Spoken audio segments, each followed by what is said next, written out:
안녕하세요. 여러분과 함께 본영어 문법편을 공부하고 있는 영어 김과연입니다. 자, 이번 시간에는 지난 시간에 배웠던 프린트로 배웠던 분사 구문에 이어서 이제는 교재를 통해서 분사 구문을 다시 한번 공부해 보도록 하겠습니다. 일단 늘상 해왔던 것처럼 복습 먼저 한번 해볼게요. 일단 우리가 영어를 공부할 때 뭐랑 뭐를 항상 공부해야 된다? 품사와 어떤 거? 문장, 성분에 대해서 알고 있어야 된다. 품사는 몇 개 알아두자? 4개 알아두자. 뭐뭐 있었어요? 명사, 동사, 형용사, 부사가 있었고요. 문장 성분의 종류는 몇 개? 4개 알아두자. 주어, 동사, 목적어, 보어를 알아두자. 그래서 각각을 문장 성분으로 연결을 해보면 명사는 어느 자리에 들어갈 수 있고, 주어, 목적어, 보어 자리에 들어갈 수 있고, 동사는 동사 자리에 들어갈 수 있고, 형용사는 보어 자리에 들어갈 수 있고, 부사는 아무 데도 못 들어간다라고 배웠었죠. 그런데 우리가 지금 배우고 있었던 게 뭐예요? 이제 세 번째 챕터에 들어갔잖아. 지금까지 우리가 배우고 있었던 거는 준동사였어요. 준동사의 종류는 총 몇 가지? 3가지가 있었다. 첫 번째, 두부정사가 있었고요. 두 번째, 동명사가 있었고요. 세 번째, 뭐가 있었다? 분사구문이 있었다. 분사가 있었다. 죄송합니다. 자, 그렇다면 이 각각이 무슨 차이가 있느냐라고 해보니까 일단 형태에서도 차이가 있겠지만 용법에서도 차이가 있었다라는 거죠. 투부정사 같은 경우에는 용법이 총 3가지였습니다. 어떤 거? 명사적 용법, 두 번째 형용사적 용법, 세 번째 부사적 용법. 동명사 같은 경우에는 이름에서 드러나듯이 명사로만 사용이 된다. 그래서 명사적 용법. 분사 같은 경우에는 기본적으로는 형용사적 용법밖에 안 되지만 우리가 하나를 더 논할 수 있으니 그게 무엇이다? 부사적 용법이다. 왜? 우리는 분사구문이라고 하는 어법을 가지고 있으니까. 됐죠? 그런데 우리가 지금 배우고 있는 이 분사구문이 무엇인고 하고 보니 우리는 뭐라고 말할 수 있다? 하나의 절, 더 엄밀하게 말하면 정형절을 축약시키는 것이 바로 분사구문이다 라고 배울 수가 있다라 그랬어요. 그래서 어떤 절들을 축약시키면 분사구문이 되느냐? 첫 번째, 우리가 가장 기본으로 배우는 부사절의 축약. 두 번째, 등위절의 축약. 세 번째, 관계사절의 축약. 이렇게 3가지로 놓을 수 있다라고 하는 게 지난 시간에 배운 것이었고요. 등위절이나 관계사절 같은 경우에는 지금 제대로 안 배웠어. 그러니까 일단은 넘어갈 거다라고 말씀을 드렸고 우리가 조금 중점적으로 봐야 되는 건 부사절의 축약이다라고 했습니다. 됐죠? 부사절의 축약이라고 하는 건 일단 부사절이 뭐예요? 절은 절인데 절 전체가 무슨 품사로 사용되는 게 부사절이야? 부사로 사용되는 게 부사절이죠. 그럼 얘를 그냥 길이만 축약시킨 거야. 그러면 축약된 덩어리, 뭐 사람들에 따라서는 구라고도 부르는데 이 분사 구문은 품사가 뭘로 쓰일까요? 부사로 쓰일 수밖에 없겠죠. 오케이? 길이만 줄여놓은 거니까 부사절이었던 거는 부사구로 축약되게 될 거라고요. 오케이? 이러한 베이스를 가지고 진도를 나가보도록 하겠습니다. 자, 한번 보겠습니다. 지난 시간에 배웠던 거 그대로 다 나와 있죠. 분사구문이라고 하는 건 분사절이라는 이름으로도 불린다. 그런데 일반적으로 옛날 문법 용어를 그대로 사용하시는 쌤들은 분사절이라고 하면 틀린 표현이라고 할 겁니다. 왜? 절이라고 하는 건 주어와 본동사가 있어야 되는데 분사구문은 주어가 있을 수도 있고 없을 수도 있을 뿐더러 동사에는 ing를 붙이니까 본동사가 아니라 준동사를 쓰니까 이건 절이 아니야 라고 가르칠 수도 있습니다. 그런데 아무튼 선생님에 따라서는 분사구문, 분사구, 분사절 모든 표현을 상호 교환해가지고 사용할 수 있다라는 거 알고 지나가시면 되겠고요. 이 분사구문의 본질은 축약이라 그랬고 그래서 아까 말씀드렸던 것처럼 부사절, 등위절, 관계사절이 축약될 수 있다라고 했습니다. 그런데 우리 교재에서는 보통 부사절의 축약을 중점적으로 배우게 되고 조금 더 부수적으로 배우는 게 바로 이 등위절의 축약까지는 조금 배우는 것 같다 라고 보시면 되겠습니다. 자, 그렇다면 이제 공부 방법부터 보게 될 텐데요. 일단 어떻게 공부할 거냐면 제가 어떻게 만드는지 규칙은 다시 한번 읽겠지만 규칙에 대해서 저번에 배웠었죠. 그래서 여러분들이 공부할 때는 부사절을 분사구문으로 바꾸는 연습은 해보셔야 됩니다.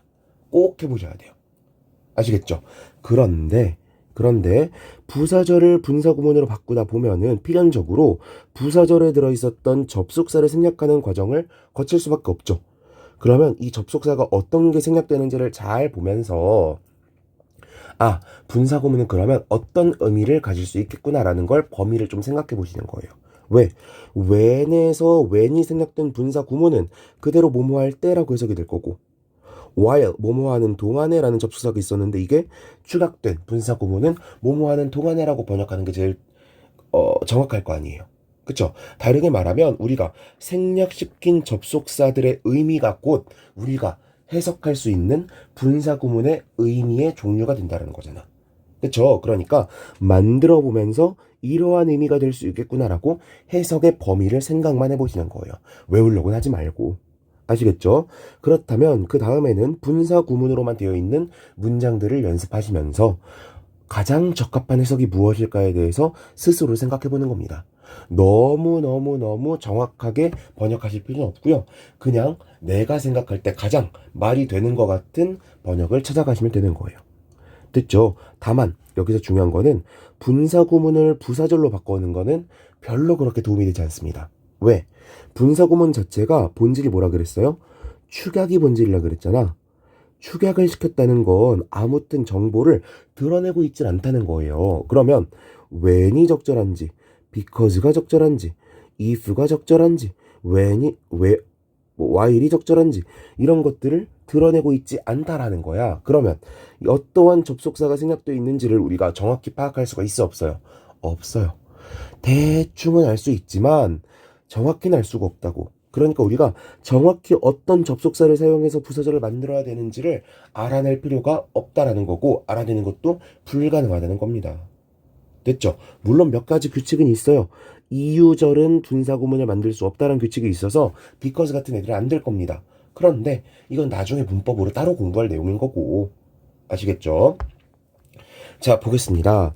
분사구문의 이해와 형태라고 되어 있죠? 지난 시간에 말씀드렸던 것처럼 먼저 설명드리면 부사절의 주어와 주절의 주어가 같으면 누구를 지운다?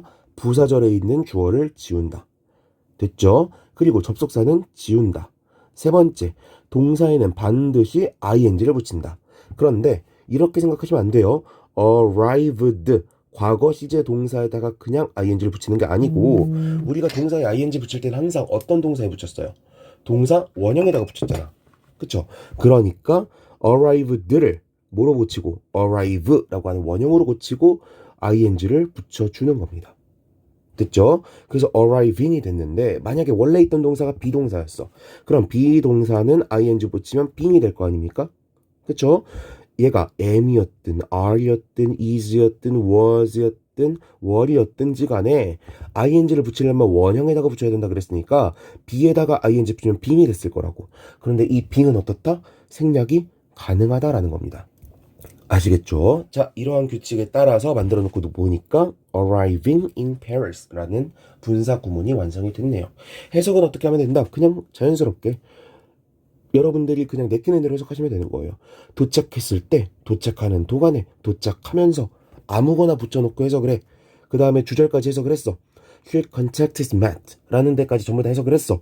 거기에서 가장 적합해 보이는 접속사의 의미를 머릿속으로 그냥 떠올리고 지나가시기만 하면 되는 겁니다. 됐죠? 자, 넘어가 보면은 여기에 그대로 제가 말씀드렸던 규칙이 나와 있는데 여기에서 몇 가지 추가되는 것들만 같이 읽어보면요. 제가 아까 뭐라 그랬어요? 주절의 주어와 종속절의 주어가 같으면 생략하다고 했는데 만약에 부사절의 주어가 일반인이면 일반인이란 게 뭐냐면 특정 인물이 아니라 그냥 모두를 가리키는 거. 예를 들어서 제가 공부를 열심히 하는 건 중요해 라고 말을 하면 공부를 누가 열심히 하는 게 중요한 거예요? 네가 하는 것도 중요하고 내가 하는 것도 중요하고 제가 하는 것도 중요하고 모두가 하는 게 중요한 거잖아. 이런 걸 일반인이라고 말하는 거예요. 됐죠? 그래서 부사절의 주어가 막연한 일반인이면 그냥 생략할 수 있다라고 되어 있습니다. 됐죠? 다만 이거를 비문법적이라고 보는 경우도 있기는 합니다. 그러니까 문법 문제에서는 일반인이 부사절의 주어인 경우를 분사구문으로 해서 문법 문제로는 출제하지 않을 거예요. 웬만하면. 아시겠죠? 넘어가서요.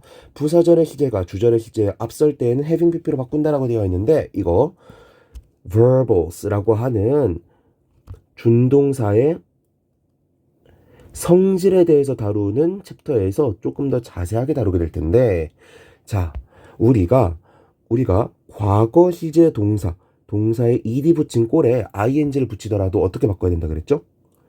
동사 원형꼴로 바꾼 다음에 ing를 붙인다 그랬죠. 그쵸? 그러면은 만약에 주절은 현재야. 근데 분사구문은 과거야. 그럼 이런 경우에는 얘가 더 과거라는 걸 어떻게 표시해 줄 거냐고. 그걸 어떻게 표시하느냐? 자, 우리가 시제에 대해서 아직 제대로 안 배웠습니다. 안 배웠지만 과거 완료라고 하는 시제가 있어요. 정확히는 과거 시제와 완료상을 합친 건데 그냥 저는 시제형이라는 이름으로 부를 겁니다. 과거 완료는요, 현재 완료처럼 과거보다 더 먼저에서 시작해서 과거까지를 총트는 시간을 가리킬 수도 있지만 과거의 특정 시점보다 더 이전을 가리킬 때 쓰기도 합니다. 현재보다 이전은 어떻게 쓰면 돼요? 과거를 쓰면 되죠. 미래보다 이전은 어떻게 쓰면 돼요? 현재를 쓰면 되잖아. 근데 과거보다 이전을 어떻게 표현할 거야? 그 방법이 없죠. 그 방법으로 제시되는 게 뭐라고? had pp라고 하는 과거 완료가 되는 거고, 그래서 특정한 과거보다 더 이전인 경우를 대과거로 표현을 합니다. 그런데 과거 완료는 어떻게 쓴다고? had pp로 쓴다고요. 자, 그렇다면 일반적으로 준동사는요, 주절의 시제랑 똑같다는 게 전제야. 즉, 주절이 현재 시제였다면 부사절도 현재 시제, 주절이 과거 시제였다면 준동사도 과거 시제일 거라고 생각한다고요. 그런데 지금 문제는 뭐예요? 주절은 현재 시제인데 부사절이 과거 시제일 경우에, 주절은 과거 시제인데 부사절은 대과거일 경우에, 더 이전에 일어난 경우에 어떻게 표현할 거냐는 거야. 그런데 더 이전을 표현하는 시제 방법이 하나가 있었네. 그게 뭐라고? 대과거, 과거 완료라고요. 얘의 형태가 뭐라고? had pp라고요. 그러면 더 이전을 나타낼 때 우린 뭐라고 쓰면 되겠어? had pp를 쓰면 될 거 아니야. 다시 정리할게요. 시제가 아니라 그냥 더 이전에 일어났다는 걸 나타내고 싶어. 그럼 뭘 쓰면 된다고? had pp를 쓰면 된다고. 그럼 얘를 그대로 분사구문으로 바꿔봅시다. 얘를 분사구문으로 바꿔놓으려고 보니 had라고 하는 게 과거 시제네. 근데 우리가 ing를 붙일 때는 반드시 뭐에 붙여야 된다? 동사 원형에 붙여야 된다 그랬잖아요. had의 동사 원형 뭐야? have지. 그럼 have에다가 ing 붙이면 having. pp는 준동사니까 그대로 내려오면 pp. 됐죠? 그래서 이러한 규칙에 따라서 이러한 설명이 나오는 겁니다. 부사절의 시제가 주절의 시제보다 앞설 때에는, 더 먼저일 때에는 뭐를 사용한다? having pp를 사용한다. 오케이? 이해를 하면 조금 더 쉬운 거예요. 과거 시제를 나타낼 방법은 없어. 왜? 어차피 ing를 붙이는 곳은 ed가 붙어있는 그대로에다가 붙이는 게 아니라 동사 원형에다가 붙이는 거니까. 그쵸? 그런데 시제형들 중에서 더 이전을 나타내는 방법이 하나 있었으니 그게 뭐였다? had pp였다. 그러니까 우리는 had pp를 활용하자. 근데 had pp, had에다가는 직접 ing를 붙일 수 없으니 have로 고쳐서 ing를 붙이면 having pp가 되더라. 앞으로 우리는 이렇게 have pp형을 사용하는 준동사들을 전부 다 주절보다 더 먼저, 더 이전을 가리키는 표현이다라고 기억을 하시게 될 겁니다. 아시겠죠? 자, 이렇게만 보시면 되겠고, 그래서 조금 더 넘어가 보면요. 아래 보니까 또 부사절의 동사가 수동태인 경우 being pp 혹은 having been pp로 바꾼다라고 되어 있죠. 어렵지 않게 한번 봅시다. 예를 들어서 부사절이 when으로 되어 있었고요. 주어 비동사 플러스 pp 이렇게 되어 있었습니다. 그대로 가봅시다. 주절의 주어와 부사절의 주어가 같으면 생략 가능, 접속사는 생략 가능, 마지막으로 동사에는 뭐를 붙인다? ing를 붙인다. 그쵸? 그럼 무슨 형태가 된다? 비동사는 being pp꼴로 바뀌게 되겠네요. 됐죠? 근데 제가 아까 뭐라 그랬어요? being은 생략할 수 있다라고 했었죠. 그러면 이 표현도 옳지만 모두 가능하다? 그냥 pp만 남겨놓은 것도 가능하다. 이렇게 보시면 되겠네요. 그러면 앞에 나와 있는 being pp라고 써도 되고 pp라고 써도 된다라는 부분은 설명이 됐어. 그쵸? 그런데 예를 들어서 주절은 현재 시제야. 그런데 부사절은 was pp 과거 시제야. 그래서 얘가 더 먼저라는 걸 나타내고 싶어. 그럼 어떻게 하면 된다 그랬죠? 아까처럼 똑같이 주절의 동사 주어와 부사절의 주어가 같으면 부사절의 주어를 생략할 수 있다. 접속사는 생략할 수 있다. 동사에는 ing를 붙이면 되는데 그냥 ing를 붙이면 현재 시제처럼 보이니까 어떻게 하자? having pp를 사용하자. having been pp 이렇게 쓰면 되겠네요. 그쵸? 자, 그런데 having been pp든 being pp든 간에 우리가 having을 붙여준 건 뭐 때문이었어요? 그냥 더 먼저라는 걸 나타내주기 위해서였지 딱히 뭔가 의미가 있어서는 아니었잖아. 그러면 being이 그냥 생략 가능한 것처럼 누구도 생략 가능하다. having been도 그냥 통째로 생략 가능하다. 그러면은 이 부분이 이해가 되죠. having been pp로 써도 되고 그냥 pp로만 써도 된다. 즉, 그럼 다르게 말하면 pp만 남아있는 경우에는 얘가 동시에 일어난 것일 수도 있고 더 이전에 일어난 걸 수도 있다라는 말을 하고 있는 거죠. 됐죠? 어렵지 않습니다. 넘어가 볼게요. 분사구문의 부정형이라고 되어 있는데 다 똑같습니다. 우리가 동명사의 부정을 하려고 그래도 ing 앞에 그냥 not을 붙였죠. 그쵸? 분사를 부정하려고 그래도 ing에 not을 붙이거나 pp에 not을 붙였어. 투부정사에 부정을 하려고 그래도 투부정사에 앞에 not을 붙였어요. 그럼 분사 구문도 마찬가지겠지. 왜? 분사의 일종이니까 부정을 하려면 분사의 앞에 붙이면 되는 거죠. 어렵지 않죠?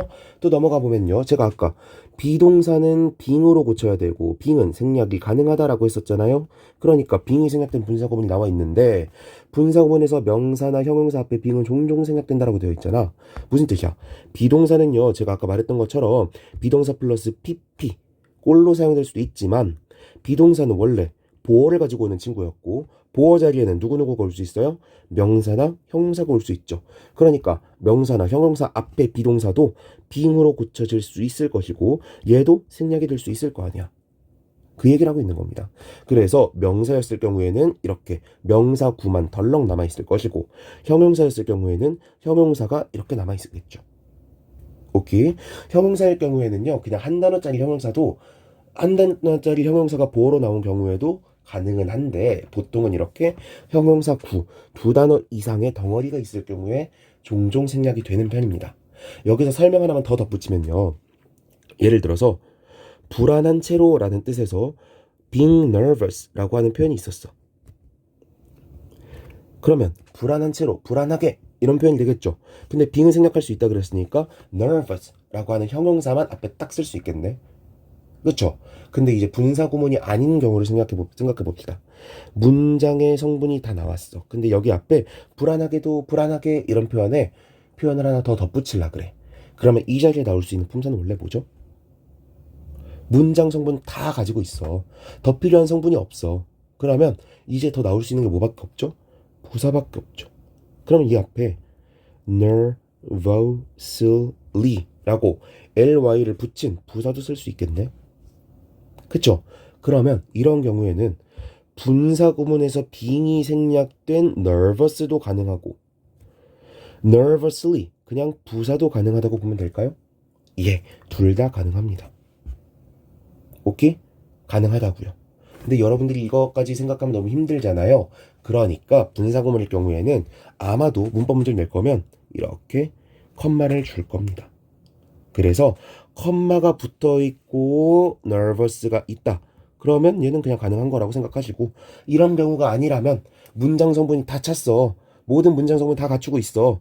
그런데 앞에 뭔가 한 자리가 더 나왔어. 여기서 형용사냐 부사냐를 고르라고 하면 나 같으면 그냥 부사를 고를 거예요. 아시겠죠? 이거는 그냥 수험적으로 접근해보자는 거예요. 둘 다 가능할 텐데 문제로 만약에 나왔어. 그럼 어떻게 구분하자? 웬만하면 부사일 것이다 라고 생각을 하자. 됐죠? 왜 이런 일이 생기는 거예요? 분사 구문 자체가 뭐였어? 부사절의 축약이었고 부사절의 축약은 무슨 품사로 사용된다 그랬어요? 부사로 사용된다 그랬잖아. 그러면 분사 구문 전체도 부사인 거고요. 형용사만 남아있다고 하더라도 이 전체가 부사로 사용되고 있는 거잖아. 그러면 부사 nervously랑 기능이 똑같을 수밖에 없는 거죠. 아시겠죠? 됐습니다. 자, 부사절이 there be 동사인 경우라고 되어 있는데 이 경우는 지난 시간에 배웠습니다. 어디서? 여기서. There is there 아는 존재 구문이다 어쩌고저쩌고 하면서 배웠던 부분이니까 지난 시간에 배웠던 내용이랑 맞춰가지고 보시면 되겠고요. 여기서 우리가 주의해야 되는 건 뭐야?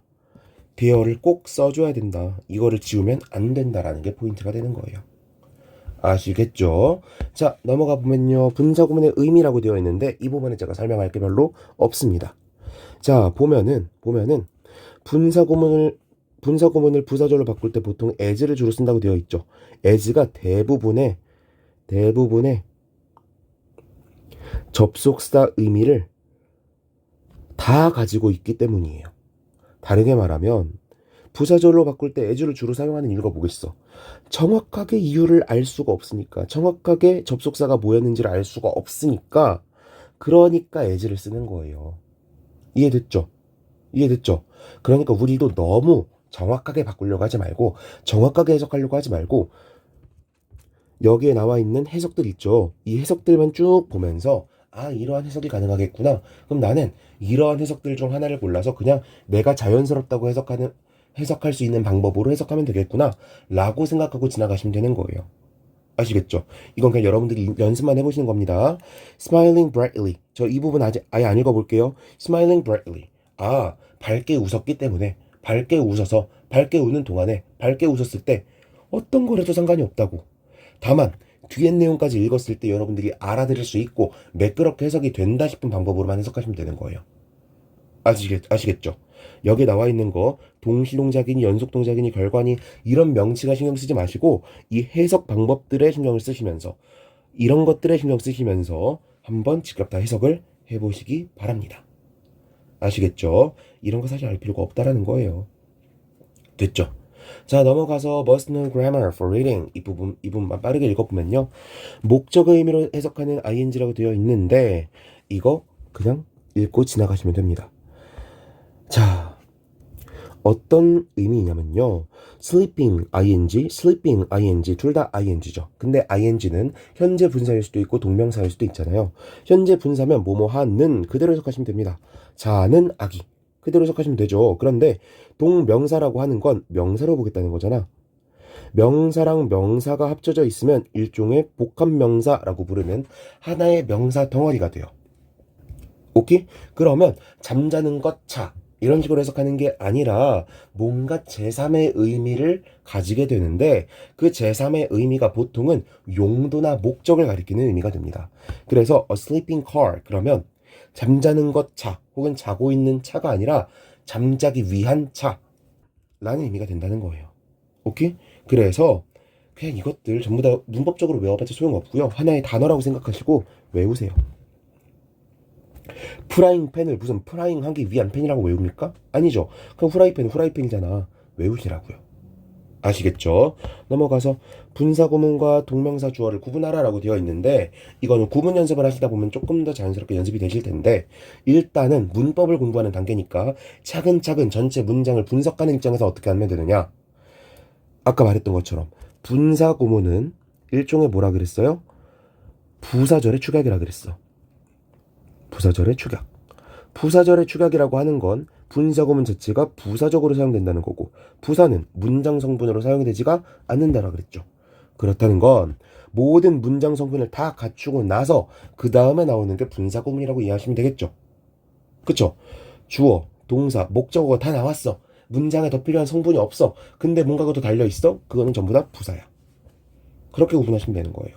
그런데 동명사 주어 부분 보니까 동사고 얘가 목적어네? 주어가 없잖아. 그럼 얘를 뭐로 봐야 된다? 주어로 볼 수밖에 없는 거죠. 어쨌든 주어가 있어야 되니까. 그쵸? 이런 식으로 구분하시면 됩니다. 이게 서서히 연습이 되시면 나중에는 그냥 쭉 읽어 나가다가 얘를 동명사처럼도 해석했다가 뭐 부사처럼도 해석했다가 쭉 해석해 나가다가 여기 주어 나왔네? 그럼 이제 분사구문인가 보다 하고 넘어가시게 될 거예요. 이건 자연스럽게 체득되는 거니까 당장 너무 집착하지 마시고 일단은 문법적으로 먼저 분석을 해보시기를 당부드리겠습니다. 됐고요. 분사구문은 부사적인 어구라 그랬죠. 부사는 어디에나 나올 수 있다. 그래서 문장 맨 앞에도 나올 수 있고 문장 중간에도 나올 수 있고 문장 끝에도 나올 수 있다. 어렵지 않고요. 명사 플러스 과거 분사의 후치 수식 구문에 주의하라라고 되어 있는데 왜 주의하라고 되어 있겠어? 과거 분사는 보통 동사에 ed를 붙인 꼴이고 동사에 ed를 붙인 꼴은 두 가지 의미를 갖고 있죠. 과거 분사일 수도 있지만 뭐일 수도 있다. 과거 시제 동사일 수도 있다. 이걸 구분하라는 거죠. 그래서 이것들도 구문을 연습하시다 보면 연습이 되는 거니까 거기에 신경 써가면서 한번 분석을 해보시기 바랍니다. 됐죠? 여기까지 해서 must know grammar for reading까지 전부 다 해서 챕터 8을 마치도록 할 건데 제가 아까 흥분해가지고 잘못 설명드린 부분이 있어서 하나만 정정을 드리면요. 제가 아까 이유절은 분사구문으로 쓸 수 없다 그랬죠. 그게 아니라 다시 접속사를 생략하지 않은 분사구문이 있어요. 접속사를 생략하지 않고 when ing, while ing 이런 식으로 쓸 수가 있거든요. 그런데 because ing는 쓸 수가 없습니다. 이렇게 쓸 수 없다는 거예요. 그냥 ing 자체가 because를 생략시킨 구문일 수는 있어. 그런데 because를 살려놓고는 ing를 쓸 수 없어요. 이게 규칙이에요. 근데 제가 아까 흥분해가지고 이걸 말한다는 걸 이렇게 말해버렸으니까 이 부분은 정정하고 지나가도록 하겠습니다. 자, 이렇게 해서 챕터 8까지 모두 마쳤고요. 다음 시간에는 준동사의 성질 부분으로 여러분들을 다시 만나 뵙도록 하겠습니다. 고생하셨습니다.